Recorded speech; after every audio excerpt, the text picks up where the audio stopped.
Hello guys, welcome to my YouTube channel. यहाँ पे हम बात कर रहे हैं आज चैप्टर 5 जो कि है हमारा कंटिन्यूटी एंड डिफरेंशिएबिलिटी, इसके एमसीक्यूज़ क्वेश्चन के ऊपर। ठीक है, एमसीक्यूज़ क्वेश्चन करेंगे हम यहाँ पे 25 एमसीक्यूज़ क्वेश्चन आज हम इस वीडियो के अंदर डिस्कस करने वाले हैं। इसके नेक्स्ट वीडियो में हम और इसके जितने भी इंपॉर्टेंट एमसीक्यूज़ होंगे जो चैप्टर के हिसाब से, जो एग्ज़ाम के हिसाब से इंपॉर्टेंट है, उसको हम डिस्कस कर लेंगे। ओके, तो नेक्स्ट वीडियो के लिए आप क्या कर लेना, चैनल को सब्सक्राइब कर लेना और बेल आइकन को प्रेस कर लेना ताकि मैं जब भी उस वीडियो को अपलोड करूँ आपके पास उसकी नोटिफिकेशन आ जाए। ठीक है, और आपके एग्ज़ाम से पहले आप उसे रिवाइज़ कर सको। तो जैसे कि हमारे पास, इसको पहले डिस्कस करने से पहले हम लॉग की कुछ प्रॉपर्टीज़ के बारे में जान लेते हैं कि लॉग की हमारे पास कुछ प्रॉपर्टीज़ होती है जिनको जानना बहुत ही ज़्यादा इंपॉर्टेंट होता है जब हमें कंटिन्यूटी और डिफरेंशिएबिलिटी करनी होती है। तो जब हमें डेरिवेटिव करना होता है तो उसके लिए हमारे पास जो लॉग होता है उसकी प्रॉपर्टी जानना बहुत इंपॉर्टेंट है। तो चलिए आज पहले हम उसे डिस्कस कर लेते हैं, देन उसके बाद हम इस वीडियो को स्टार्ट करेंगे। ओके, जैसे यहाँ मैंने 6 प्रॉपर्टी लिखी हुई है, आपको अभी 5 ही दिख रही है, छठी प्रॉपर्टी आपको नीचे दिख जाएगी अभी। तो यहाँ पे जैसे कि हमारे पास पहले प्रॉपर्टी की हम बात करते हैं, लॉग बेस ए है। ठीक है, यहाँ पे बेस कितना है, ए है, और यहाँ पे वैल्यू दे रखी है एम एन। जब कभी ऐसे लिखा होता है तो हम इसको कैसे लिखते हैं, log base A M plus log base of A N. इसको इस तरीके से लिखा जाता है। अगर ये दोनों वैल्यूज़ मल्टीप्लाई में हो तो प्लस आ जाता है इनके बीच में। ठीक है, अगर लॉग बेस ए और m की पावर n हो तो उसको कैसे लिखा जाएगा, आगे n आ जाएगा, log a की पावर m हो जाएगी। अगर log ऑफ a की पावर a हो तो उसकी वैल्यू क्या हो जाती है, 1 हो जाती है। इसी तरीके से log बेस a की वैल्यू, अगर log बेस a m/n लिखा हो तो उसके अंदर क्या आ जाता है, बस जहाँ मल्टीप्लाई था वहाँ उसके लिए प्लस आ जाएगा, अगर यहाँ पे डिवाइड में है तो यहाँ क्या आ जाएगा, माइनस आ जाएगा। ठीक है, ये हमारा फॉर्मूला बहुत रेयर यूज़ होता है लेकिन बहुत इंपॉर्टेंट होता है। आपको ये जान लेना चाहिए कि अगर लॉग बेस बी है और वहाँ पे हमारे पास वैल्यू किसकी है, ए के लिए दे रखी है, तो यहाँ पे क्या हो जाएगा, लॉग ए अपॉन में लॉग बी लिखा जाता है। ठीक है, इसके जैसा एक क्वेश्चन भी है जो मैं आपको ज़रूर करवाऊँगी, लॉग ऑफ ए।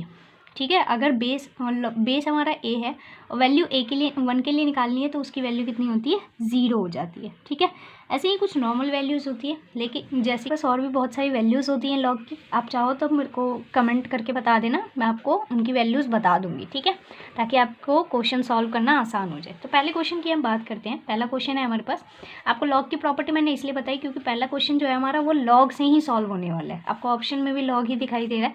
ठीक है, तो यहाँ पे हमारे पास इफ़ y इक्वल्स टू में x की पावर x है, ठीक है, देन dy/dx हमें फाइंड करना है। ठीक है, इनके सॉल्यूशन मैंने पहले से करे हुए हैं क्योंकि वीडियो अगर मैं अभी सॉल्व करके दिखाऊंगी तो वीडियो ज़्यादा लंबी हो जाएगी, तो मैं आपको सॉल्यूशन के हिसाब से समझाती हूँ कि आखिरकार यहाँ पे जो ये वैल्यू दे रखी है इसके अकॉर्डिंग dy/dx आपका क्या निकल सकता है। तो यहाँ देखो, ये हमारे पास दिया हुआ था, इनको जब भी कभी भी किसी पावर में लिखा जाता है तो सिंपल सा काम यही होता है कि दोनों साइड लॉग ले लो आप।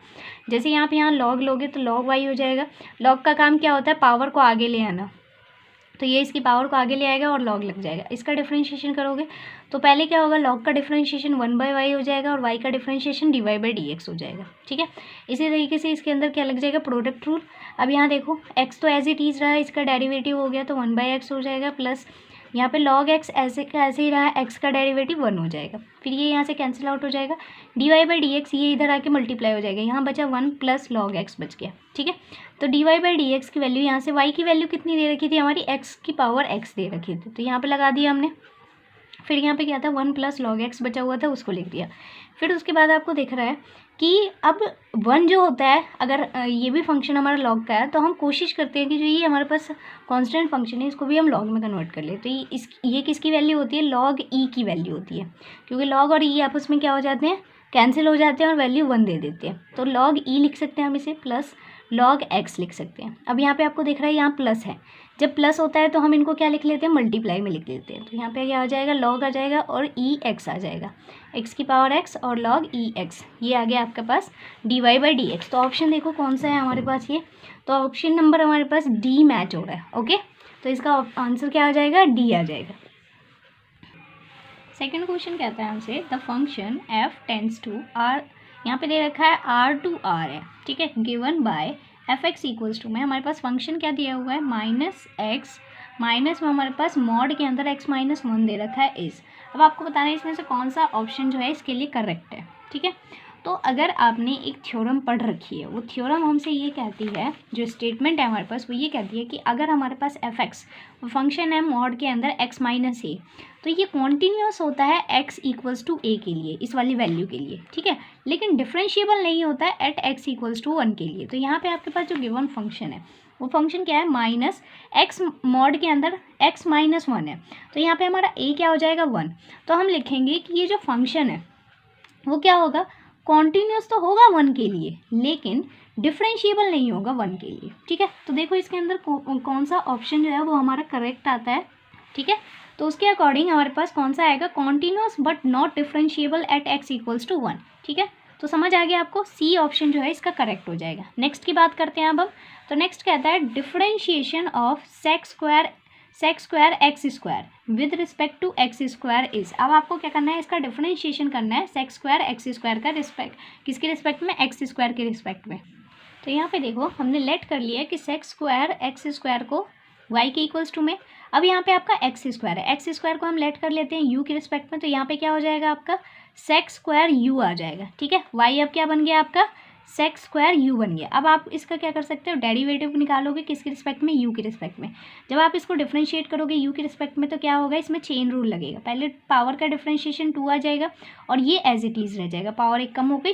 फिर उसके बाद सेक u का डिफरेंशिएशन करोगे तो आप क्या, तो वो क्या होता है, सेक u 10u हो जाता है, ठीक है। इसको मल्टीप्लाई कर लो तो यहाँ पे क्या हो जाएगा, 2 सेक स्क्वायर u हो जाएगा और 10u हो जाएगा। यहाँ पे आप u की वैल्यू सब्स्टिट्यूट कर दो तो आपको क्या मिल जाएगा, dy/dx आपका मिल जाएगा, ठीक है। तो वो क्या हो जाएगा आपका 2 सेक स्क्वायर एक्स स्क्वायर और 10 एक्स स्क्वायर, क्योंकि u की वैल्यू क्या थी, हमने क्या लेट कर रखी थी, एक्स स्क्वायर लेट कर रखी थी, ओके। तो हमारे पास कौन सा ऑप्शन जो है इसका करेक्ट हो जाएगा, देखो तो ये ऑप्शन हमारे पास क्या है, 2 सेक स्क्वायर 10 एक्स स्क्वायर। तो फर्स्ट वाला ऑप्शन जो है वो क्या हो जाएगा हमारे पास, इसका करेक्ट हो जाएगा, ठीक है। समझ आ गया आपको। नेक्स्ट अब हम बात कर लेते हैं आखिरकार, सॉरी इसके अंदर स्क्वायर नहीं है, ये है हमारे पास सेकंड वाला 2 sec square X square 10 X square, ठीक है। ये वाला जो ऑप्शन है ये क्या हो जाएगा हमारा, करेक्ट हो जाएगा, तो बी आंसर है इसका। नेक्स्ट क्वेश्चन करते हैं अब। नेक्स्ट क्वेश्चन कहता है कि इफ़ y इक्वल्स टू में F X square and F dash X equals to में ई की power mod root X, then the value of dy/dx is. अब आपको बताना है कि dy/dx की वैल्यू आखिरकार इसमें क्या हो सकती है, ओके। तो देखो ये कैसे होगा, यहाँ पे हमने लिख दिया y इक्वल्स टू में एफ एक्स स्क्वायर है, इसको हमने फर्स्ट लेट कर लिया, ये तो हमारे पास फंक्शन दे ही रखा था, ये रहा, और ये हमारे पास गिवन है, इसकी वैल्यू एफ डैश एक्स की वैल्यू क्या है आपके पास, ई की पावर रूट एक्स है, ठीक है। तो अब हम क्या करेंगे, इसका डिफरेंशिएशन करेंगे, इसका डिफरेंशिएशन क्या हो जाएगा, dy/dx, इसका डिफरेंशिएशन करोगे तो क्या हो जाएगा, एफ डैश एक्स स्क्वायर, फिर अंदर वाले का डिफरेंशिएशन करोगे तो 2x हो जाएगा। फिर इसको हम किस तरीके से लिख सकते हैं, 2x आगे एफ डैश एक्स स्क्वायर लिख दिया। अब यहाँ पे आपको एफ डैश एक्स की वैल्यू दे रखी थी, इसके अंदर अगर आप एक्स स्क्वायर सब्स्टिट्यूट करोगे तो यहाँ पे भी एक्स स्क्वायर हो जाएगा, एक्स स्क्वायर से ये रूट हट जाएगा, तो यहाँ पे क्या बचेगा, ई की पावर एक्स बचेगा। तो इस यहाँ पे हम लिख सकते हैं 2x मल्टीप्लाई में ई की पावर एक्स लिख सकते हैं, तो ये आ जाएगा आपका dy/dx। तो इसमें से कौन सा ऑप्शन जो है वो हमारे पास मैच कर रहा है इससे, तो ये वाला ऑप्शन जो है 2x ई की पावर एक्स जो है वो मैच कर रहा है, तो फर्स्ट ऑप्शन हो जाएगा इसका, ठीक है। अब नेक्स्ट क्वेश्चन की ओर बढ़ते हैं हम। नेक्स्ट क्वेश्चन क्या कहता है, और ये बहुत इंपॉर्टेंट क्वेश्चन है, ये आपके लास्ट ईयर CBSE के अंदर 2020 के अंदर क्या क्वेश्चन पूछे गए हैं, ठीक है। तो अब यहाँ पे हमारे पास क्या है, क्वेश्चन नंबर 5 है, if cos xy equals to में k दे रखा है where k is a constant and xy not belongs to n pi, n जो है बिलोंग करता है इंटीजर्स है, then dy/dx is equals to. अब आपको बताना है कि dy/dx जो है वो किसके इक्वल होगा, ये भी क्वेश्चन देखो CBSE में आया हुआ है 2020 के अंदर, ठीक है। तो अब हम इसको सॉल्व करते हैं, ओके। तो यहाँ लिख दिया हमने cos xy इक्वल्स टू में k है हमारे पास, ठीक है। इसको आप उठा के इधर ले आओ तो यहाँ पे क्या हो जाएगा, xy इक्वल्स टू में k cos इनवर्स k हो जाएगा। अब आप इसको क्या करो, डिफ्रेंशिएट कर दो both side with respect to x के, तो यहाँ पे क्या हो जाएगा, डिफ्रेंशिएट ऑफ xy और differentiate of cos inverse k, ठीक है। अब इसको x के रिस्पेक्ट में डिफ्रेंशिएट करना है, इसमें लगेगा प्रोडक्ट रूल, तो x as it is y का डिफ्रेंशिएशन dy/dx प्लस x का डिफ्रेंशिएशन 1 हो जाएगा और y एज इट इज़ रहा, और इक्वल्स टू में यहाँ पे x का कोई भी टर्म नहीं है तो यहाँ पे क्या हो जाएगा, ये 0 हो जाएगा। फिर जब आप इसको सॉल्व करोगे तो ये x dy/dx यहीं रहेगा, ये y जो है उधर उठ के जाएगा तो माइनस का y हो जाएगा। अब यहाँ से dy/dx की जो आप वैल्यू निकालोगे वो क्या आ जाएगी, -y/x, ये इसके अपॉन में चला जाएगा। तो कौन सा ऑप्शन मैच कर गया, इसका डी वाला ऑप्शन हो गया, ओके। नेक्स्ट क्वेश्चन करते हैं। तो यहाँ पे हमारे पास क्वेश्चन दे रखा है, the value of lambda show that the function f is defined by f x equals to में दे रखा है लैम्डा एक्स इफ एक्स जो है हमारे पास लेस देन इक्वल्स टू में पाई होता है। यहाँ पे दो फंक्शन की वैल्यू है, एक लेस देन के लिए भी इसी पे चेक करेंगे और इक्वल्स टू के लिए भी इसी पे चेक करेंगे। फिर कहता है कॉस एक्स तब होता है हमारे पास अगर हमारे पास क्या हो जाता है, एक्स जो है ग्रेटर देन पाई हो जाता है। इस continuous at x equals to में पाई, इसने कॉन्टिन्यूस दे रखा है, तो आपको उस कंडीशन पे क्या करनी है, लैम्डा की वैल्यू फाइंड करनी है। ओके, तो लैम्डा की वैल्यू फाइंड करने के लिए अब हम क्या करेंगे, तो यहाँ देख लो, ये हमारे पास फंक्शन दिया हुआ था। पहले हम अपना पहले हम क्या निकालेंगे, अपना LHL निकालेंगे, RHL निकालेंगे और FY निकालेंगे। तो LHL निकालोगे तो x tends to minus pi हो जाएगा fx, और यहाँ पे क्या हो जाएगा एफ लेस देन पाई के लिए कौन सा फंक्शन है हमारे पास, तो लेस देन पाई के लिए ये वाला फंक्शन है। तो यहाँ पे क्या हो जाएगा, लैम्डा ऑफ एक्स। जब यहाँ पाई की वैल्यू पाई की लिमिट एक्स की लिमिट सब्स्टिट्यूट करोगे तो लैम्डा पाई आ जाएगा। ठीक है, ऐसे ही RHL की बात करते हैं।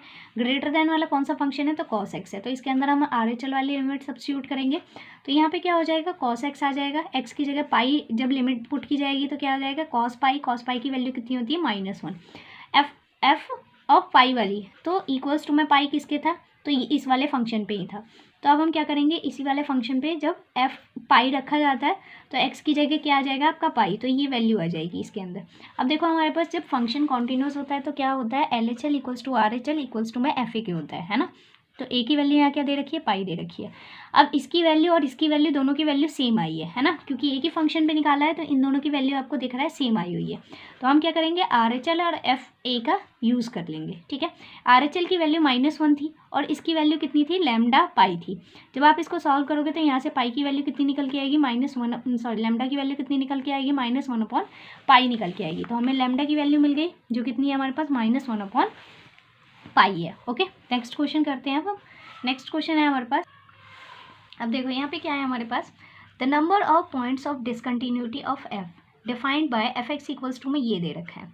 ये भी CBSE में आया हुआ क्वेश्चन है। अगर वीडियो आपको हेल्पफुल लगती है तो प्लीज़ चैनल को सब्सक्राइब करके वीडियो को लाइक करना मत भूलना। ओके, और मुझे कमेंट करके बताना कि आपको वीडियो कैसी लगी। अगर आपको इसमें कोई डाउट निकलते हैं, किसी भी क्वेश्चन में आपकी क्वेरी निकलती है तो प्लीज़ मुझे कमेंट करके उस क्वेश्चन के बारे में बता देना। मैं नेक्स्ट वीडियो में आपकी जो क्वेरीज होंगी उनको सॉल्व करने की कोशिश करूँगी। ओके सॉरी, इसके अंदर अब क्या आता है हमारे पास, अब आपको ये फंक्शन दे रखा है, आपको बताना है कि इसके कौन से पॉइंट्स हैं जिसके ऊपर ये फंक्शन जो है वो डिसकंटिन्यूस हो जाता है। तो आपको दिख रहा है कि यहाँ पे ये जो फंक्शन है, ये मॉड फंक्शन, ये हर पॉइंट पे क्या होता है, कॉन्टिन्यूस होता है।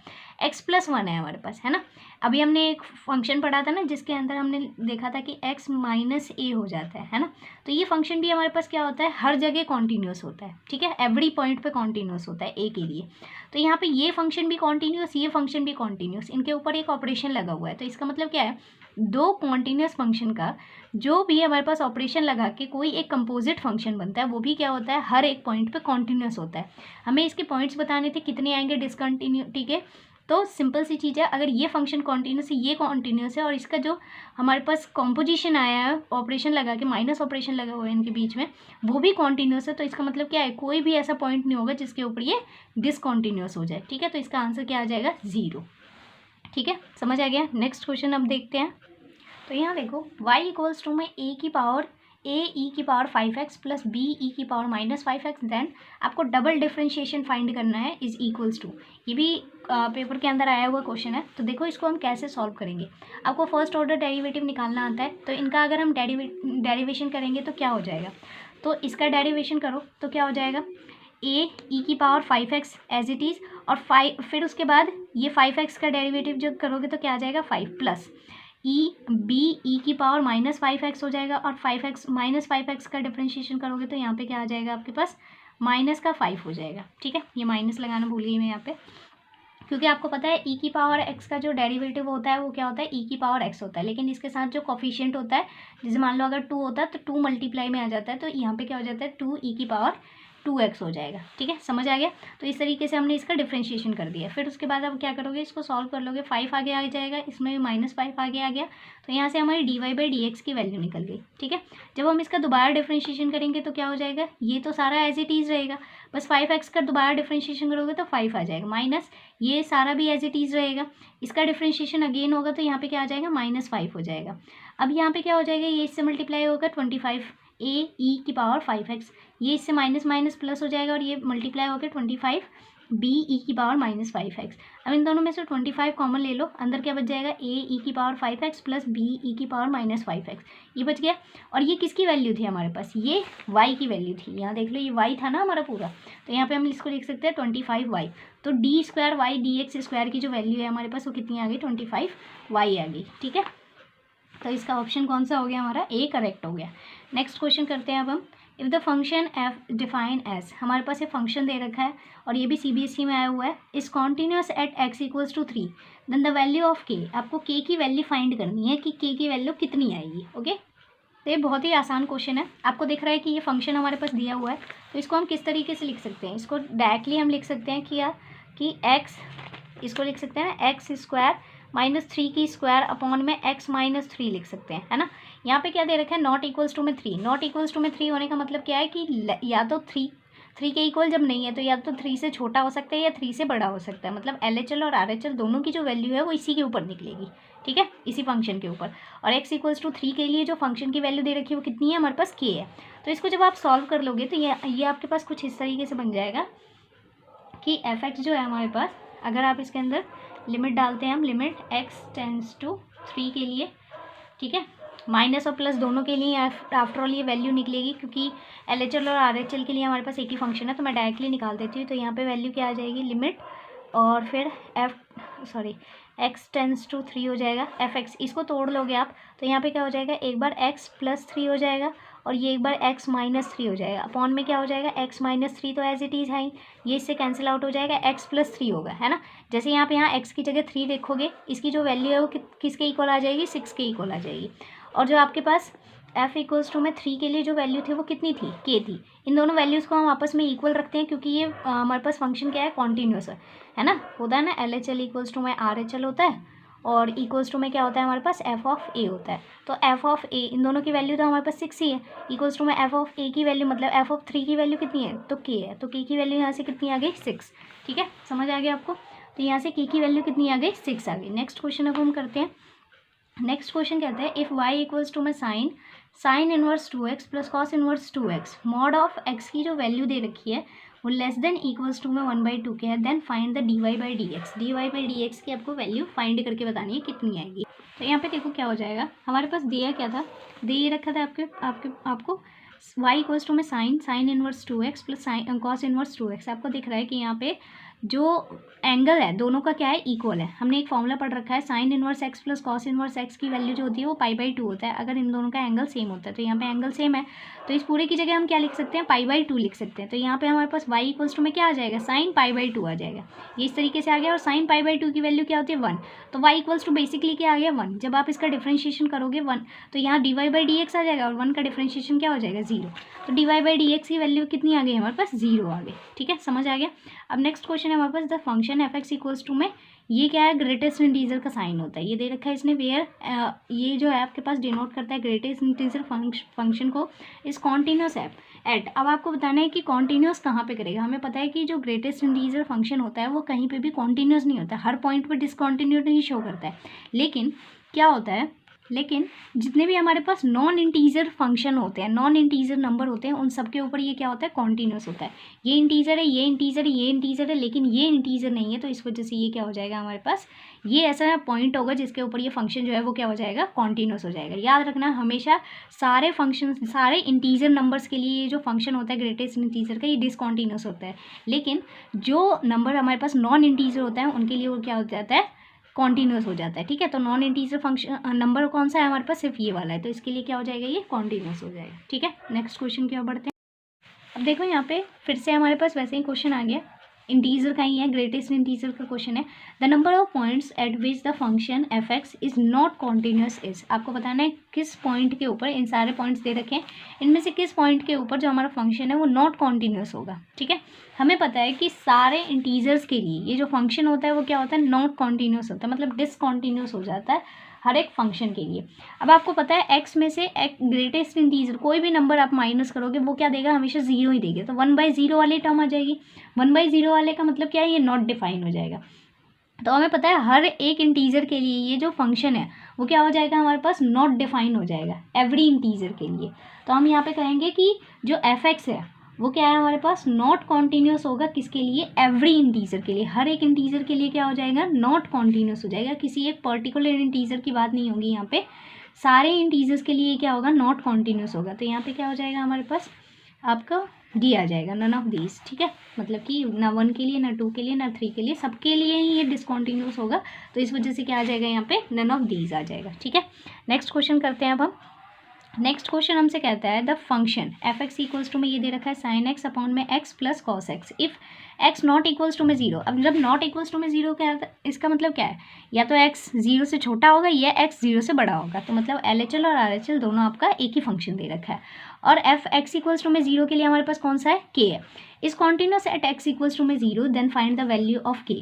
अब ये क्वेश्चन मैं आपके लिए छोड़ के जा रही हूँ। ठीक है, आप इसको कर लेना, मेरे को कमेंट करके इसका आंसर ज़रूर बता देना। ठीक है, ये बिल्कुल सेम वैसा ही क्वेश्चन है जैसे हमने पीछे किया था। ठीक है, तो नेक्स्ट क्वेश्चन की ओर बढ़ते हैं हम। 14 क्वेश्चन कहता है कि a function f is said to be continuous for x belongs to real numbers. ठीक है, इफ़ इट इज़, अब कहता है कि एक फंक्शन हमारे पास एफ जो है वो कॉन्टिन्यूस कहलाता है जब एक्स जो है रियल नंबर्स हो जाता है। ठीक है, एक्स जितने भी है सारे रियल नंबर से बिलोंग करता है अगर क्या हो, continuous at x equals to में zero, differentiable at x equals to zero, continuous at 2 points, differentiable for 2 points.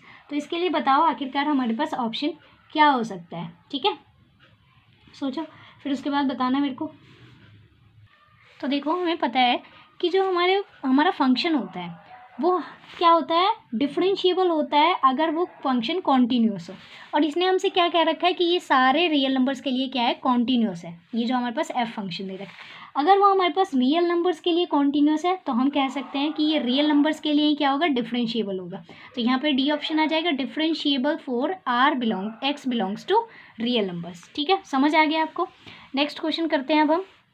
Next question क्या कहता है, नेक्स्ट क्वेश्चन कहता है given function f x equals to में x square minus 4 x minus 2 and g x equals to में x plus 2 R belongs to x belongs to real number then which of the following is correct. अब आपको बताना है, यहाँ दो function दे रखे हैं, एक एफ एक्स है दूसरा जी एक्स है।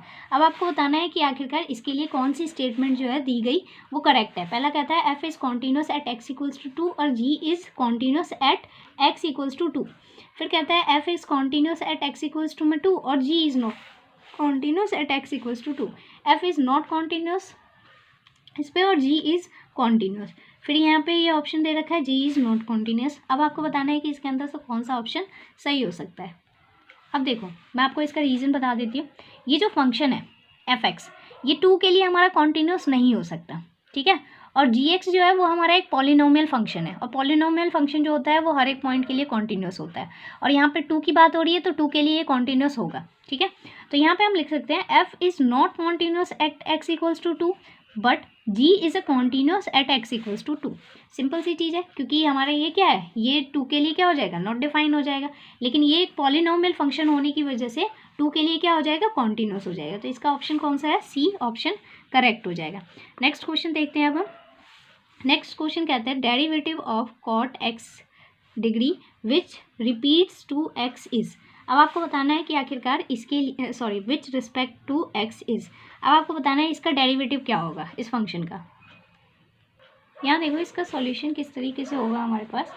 जो हमारे पास एक्स डिग्री है, डिग्री को हम रेडियन मेजर में कन्वर्ट करते हैं तो कैसे होता है, पाई अपॉन 180 मल्टीप्लाई बाय डिग्री, है ना। तो इसको हमने रेडियन में कन्वर्ट कर लिया तो कैसे हो गया, पाई अपॉन 180 मल्टीप्लाई बाय एक्स हो जाएगा। अब कॉट एक्स डिग्री है, इसको हम एक्स डिग्री की जगह क्या लिख सकते हैं, पूरा ये लिख सकते हैं। तो d y by d of cot pi upon 180 x. इसकी जब आप इसका क्या करोगे, डिफरेंशिएशन करोगे तो कॉट एक्स का जो डिफरेंशिएशन होता है वो क्या होता है, minus cos x square x होता है। एक्स की जगह यहाँ पे क्या दे रखा है, ये पूरी वैल्यू दे रखी है। फिर अब हम चेन रूल लगाएंगे, इसका भी डिफरेंशिएशन करोगे तो यहाँ एक्स है, एक्स का 1 हो जाएगा तो बेसिकली यहाँ पे क्या हो जाएगा, पाई अपॉन 180 हो जाएगा। पाई की वैल्यू भी हमारे पास 180 होती है, 180 से 180 कैंसिल आउट हो जाएगा और यहाँ पे क्या हो जाएगा, माइनस 1 डिग्री आ जाएगा आपका। और कॉस एक्स स्क्वायर, ये पूरे वैल्यू किसकी थी, हमारे पास एक्स डिग्री की वैल्यू थी, तो यहाँ पे क्या डाल दिया हमने, एक्स डिग्री डाल दी। ठीक है, तो ये आ गया आपके पास आंसर। अब ये देख लो आखिरकार ये किससे मैच कर रहा है आपका, -1 cos x square x degree, -1 cos x square x degree. तो ये हमारे पास कौन सा ऑप्शन है, तो ऑप्शन नंबर सी है इसका। ठीक है, अब नेक्स्ट क्वेश्चन करते हैं हम। नेक्स्ट क्वेश्चन कहता है हमसे कि डिफरेंशिएट 2 की पावर x 3 की power x with respect to x is. अब आपको बताना है इसका डिफरेंशिएशन क्या होगा, 2 की पावर x और 3 की पावर x का डिफरेंशिएशन। तो ये कैसे हो जाएगा, हमारे पास ये दे रखा था आपको, इसका डिफरेंशिएशन निकालना है तो इसको इस तरीके से लिख दिया हमने। अब इसकी कॉमन पावर है हमारे पास तो इसको बाहर निकाल दिया, ठीक है। अब आपने एक फॉर्मूला पढ़ा होगा, फॉर्मूला होता है हमारे पास differentiation of dy by dx, लिख लो इसे, चलो d ऑफ a की पावर x का, वो क्या होता है हमारे पास, वो फॉर्मूला होता है हमारे पास a की पावर x और log a, मतलब e होता है बेस के अंदर, तो ये होता है हमारे पास फॉर्मूला। तो इसी फॉर्मूले के हिसाब से हम इसको ब्रेक करेंगे।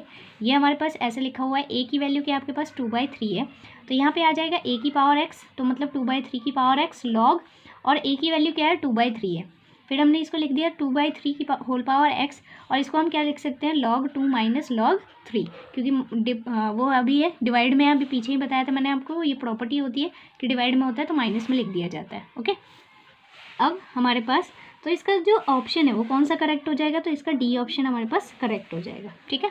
अब नेक्स्ट क्वेश्चन करते हैं हम। अब नेक्स्ट क्वेश्चन है हमारे पास, इफ़ y इक्वल्स टू में e की power -3 log x then dy by d x, आपको इसका फाइंड करना है, ठीक है। तो इसको हम कैसे लिख सकते हैं, हमारे पास जो y इक्वल्स टू में ये दे रखा था आपके पास, ठीक है। तो यहाँ पे जब भी e और log साथ में हो तो वो आपस में क्या हो जाता है, पहले तो हम इसको ऊपर पावर में ले आते हैं, क्योंकि log का काम क्या होता है पावर को वापस ले आना, मतलब पावर को आगे ले आना, तो हम इसकी पावर लगा देते हैं, तो ये क्या हो जाएगा e log x की पावर -3, और e की पावर में अगर log हो तो वो आपस में कैंसिल आउट हो जाता है और 1 हो जाता है। तो यहाँ पे बेसिकली आपका क्या हो जाएगा, y इक्वल्स टू में x -3 हो जाएगा, x की पावर -3, मतलब ये पूरी एक वैल्यू हो जाती है, ठीक है।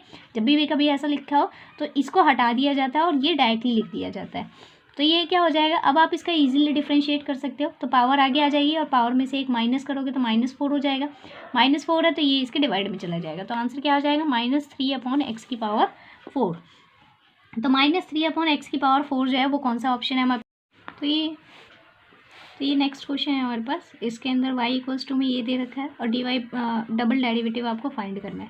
तो ये भी सेम वैसा ही क्वेश्चन है जैसा अभी जस्ट हमने थोड़ी देर पहले ही किया था, मेरे ख्याल से तो रिपीट ही हो गया ये क्वेश्चन, कोई बात नहीं। अब आपको 20th क्वेश्चन बता देती हूँ मैं। 20th क्वेश्चन कौन सा है, इसमें कहता है कि the function f(x) equals to में ये दे रखा है इज़। अब आपको बताना है कि discontinued at only 1 point, discontinuity at exactly 2 points, discontinuity at exactly 3 points, none of these. अब आपको बताना है इसमें से कौन सा ऑप्शन जो है वो सही हो सकता है। तो चलो इसे सॉल्व करके देख लेते हैं। देखो हमारे पास ये क्वेश्चन था, ठीक है, ध्यान से देखना, x² -4 9x -x3, उन दोनों में से x कॉमन ले लो नीचे वालों में से, तो जैसे ही आप नीचे में से x कॉमन लोगे यहाँ 9 बच जाएगा, -x² हो जाएगा, ठीक है। उसके बाद क्या होगा, जब आप इसको सॉल्व करोगे ये एज इट इज़ रहेगा, इसको ब्रेक कर लो तो ये 3 + x 3 - x हो जाएगा, ठीक है। तो अब हमें यहाँ डिसकंटिन्यूटी के पॉइंट मिल गए। अगर हम x की जगह 0 रखते हैं तो हमारे पास डिसकंटिन्यूस हो जाएगा, -3 निकालते हैं और 3 निकालते हैं। आप एक एक करके इनको 0 के इक्वल में पुट कर लेना, आपको x की यहाँ से 3 वैल्यूज़ मिलेगी, एक 0, एक -3 और एक 3, ठीक है। इन तीनों ही वैल्यूज़ के लिए ये फंक्शन जो है वो क्या हो जाएगा, नॉट डिफाइन हो जाएगा। तो हमें मिल गया कि ये फंक्शन जो है सारे पॉइंट्स के ऊपर तो कॉन्टिन्यूस होगा, सिर्फ और सिर्फ इन तीनों के ऊपर डिसकंटिन्यूटी शो करेगा, ठीक है। तो हमारा कौन सा ऑप्शन था एग्जैक्टली 3 वाला, तो ये वाला, डिसकंटिन्यूटी एट एग्जैक्टली 3 पॉइंट्स, ठीक है। 3 पॉइंट्स के ऊपर क्या होगा, ये डिसकंटिन्यूस होगा, ठीक है। अब बाकी के जो बचे हुए क्वेश्चन है वो मैं आपको नेक्स्ट वीडियो के अंदर करवा दूंगी, ठीक है। और वीडियो को लाइक कर देना, चैनल को सब्सक्राइब कर लेना। Thanks for watching.